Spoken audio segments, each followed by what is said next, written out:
doing? Raymond Mhor here, the Kilted Prepper. How's everybody doing this evening? So tonight, what we are talking about is creating black gold for the gardening folks. And that black gold is worm castings or worm poo. And then also I'm going to teach you how to collect worm pee.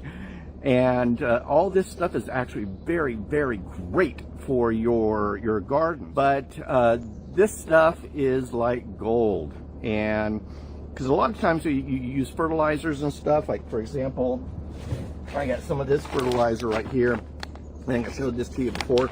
The negative about fertilizer is that it can burn the roots of your vegetable plants or plants, period.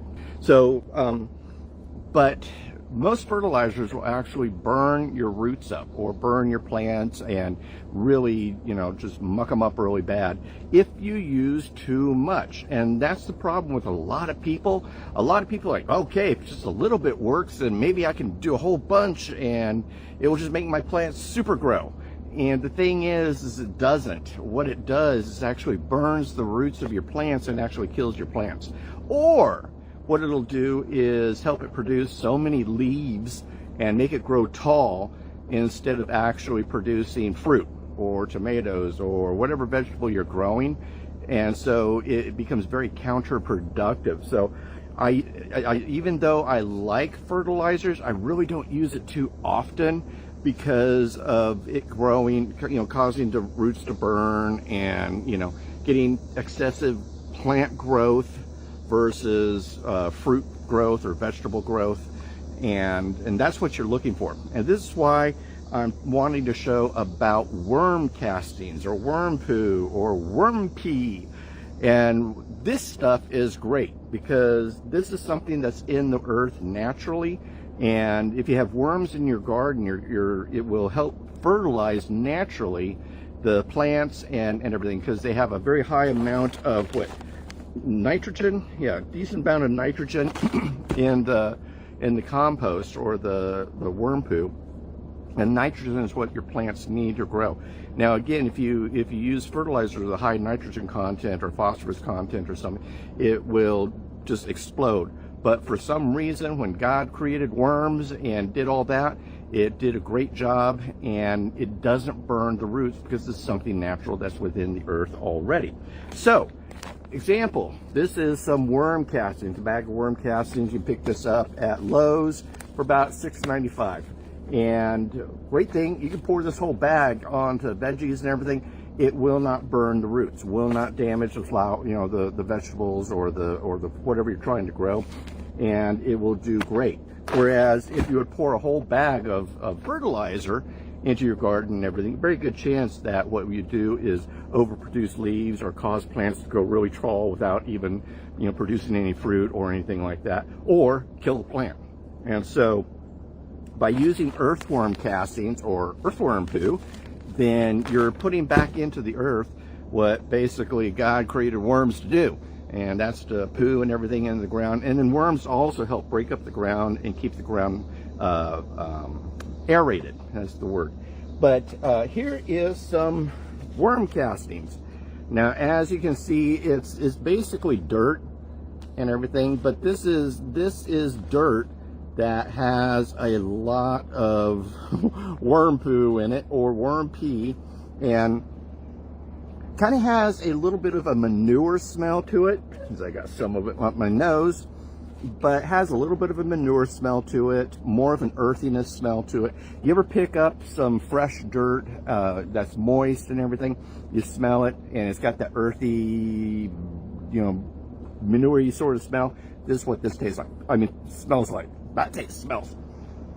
But yeah, very earthy and with that slight manure taste in it and everything. But this is worm castings, and how you capture this is by having a worm composter or a worm farm.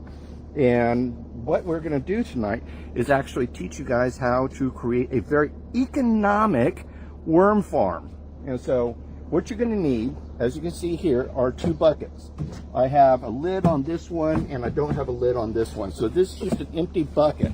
So this is going to be the bottom of your worm composter. And this is what's going to catch all that worm pee. And worm pee is good. Even when it dries out, you can actually dry it out and then, or it dries out naturally and everything, scrape it, keep it in a jar, and then when you need it, you can add it to water and water your plants with it. And it does a great job. But this is what you need to have here. And this is the bucket that actually has all the worms in it. As you can see, what I've done is I've drilled a lot of holes. I don't know if you see all those holes or anything, but you drill a lot of holes in here, small enough so that the moisture and so forth drip through, but the worms can't crawl through. And then also, I've drilled larger holes here for ventilation. And because this bucket is so tall, the worms are not going to be able to crawl up the sides and out the holes. So this is what you want. And then what you're going to do is put probably about 4 inches, 3-4 inches of earth in here, mixed up with newspaper shavings or cedar or just wood shavings, wood chips, cardboard, basically anything that can decompose, you can put in this. And so I like to use just earth, and then also we have a paper shredder, which a lot of people have paper shredders today. Paper shred a lot of paper and then just dump it in here, mix it up with the earth, and that is excellent worm habitat. And so what you do with that then is you dump in your worms, which, by the way, we were supposed to get our worms today, but they're not coming till tomorrow. So I will post a picture and maybe a short video of us adding our worms to this. You buy worms on Amazon, and they're called red wigglers. Red wigglers are the best composting worms out there. They are voracious little eaters. And, you know, well, what do they eat, Ray? This stuff, and this is stuff that we've been saving here. So this is a chunk of plum. Here's some apple core, some grape things.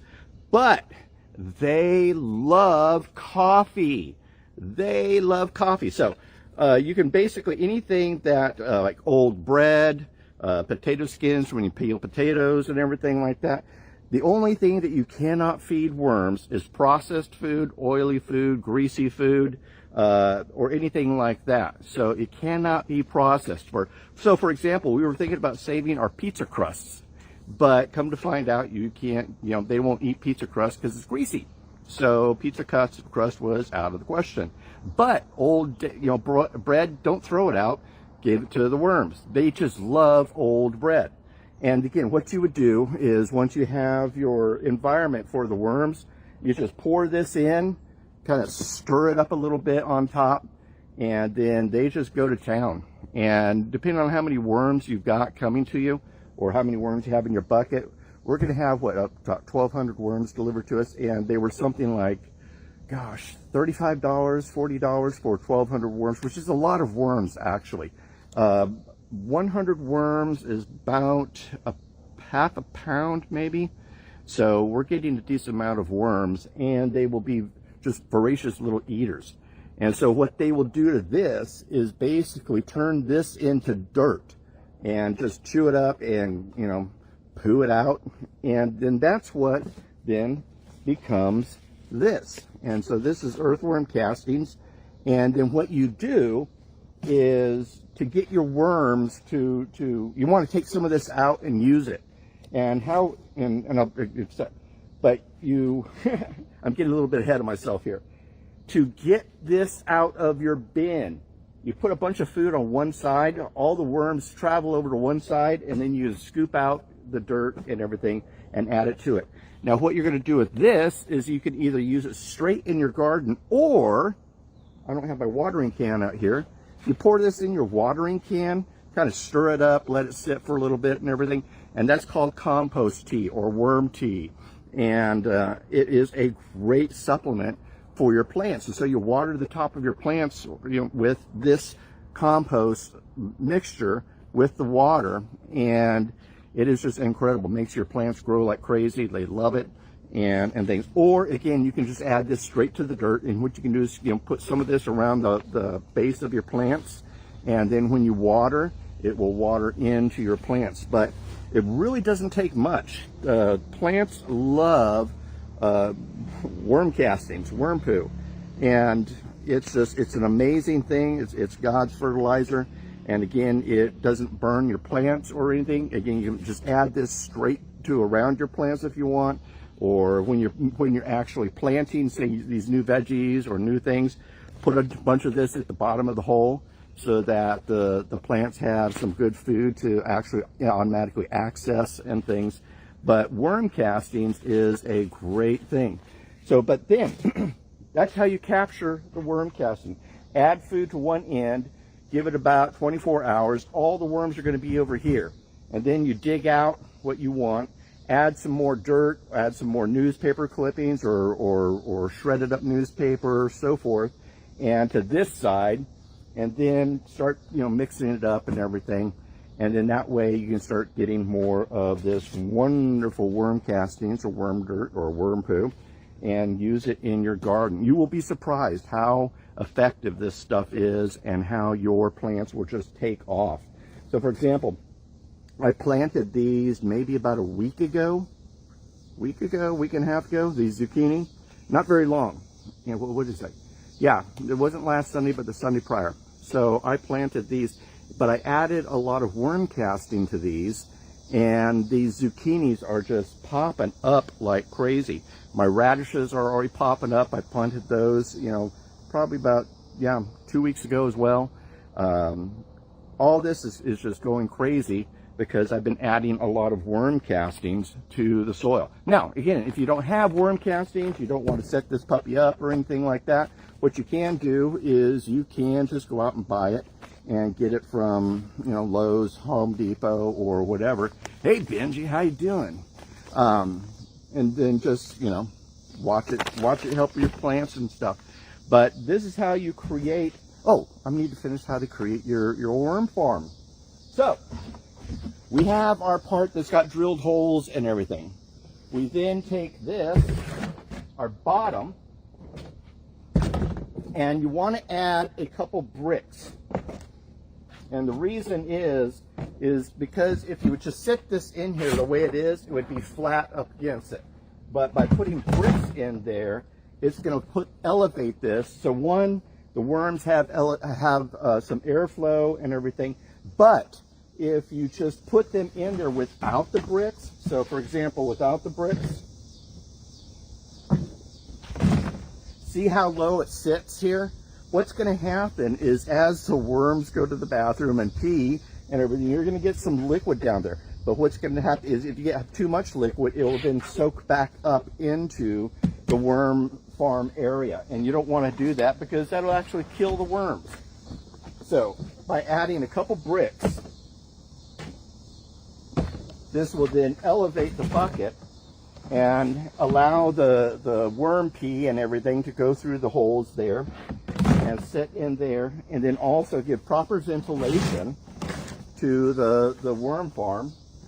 And then what I have here too is I've drilled holes into this as well so that the worms got some good ventilation. And you want small enough holes so that critters don't get in, but big enough holes so that the worms can breathe and get good airflow and so forth. And then what you do is you just keep this puppy in your kitchen. We have a spot already picked out here in our kitchen where we're going to keep it. And then anytime you start collecting any of your organic matter, and here's another thing too, just a side note. This is all Keurig coffee, and so what we've been doing is cutting the Keurig tops off, pouring coffee and keeping our coffee. Worms love coffee. Oh my goodness, they love coffee. So save your coffee and add it to your worm compost, and they will just love you for that. But whenever you get a plate full of organic matter that is not greasy, is not processed, and what else? What was the other thing? Processed, greasy, oily, or fried. You then just add it to your worm composter, and boom, you're feeding your worms. And you'll be amazed how fast they break this stuff down. And it is incredible. But that's how you create a worm farm.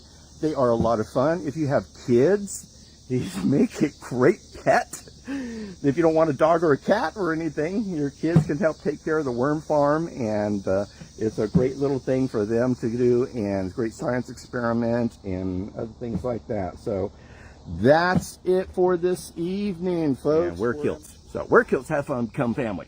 So that's everything that I can think of now. We'll see ya. I'm Raymond Mhor, and tonight has been worm castings and how to make a worm farm. They're a lot of fun, folks. You have got to try this. Even if you don't have a garden, maybe just give the stuff away or something. But this is a lot of fun. So give it a try. Raymond Mhor, goodbye, God bless, and kilt on!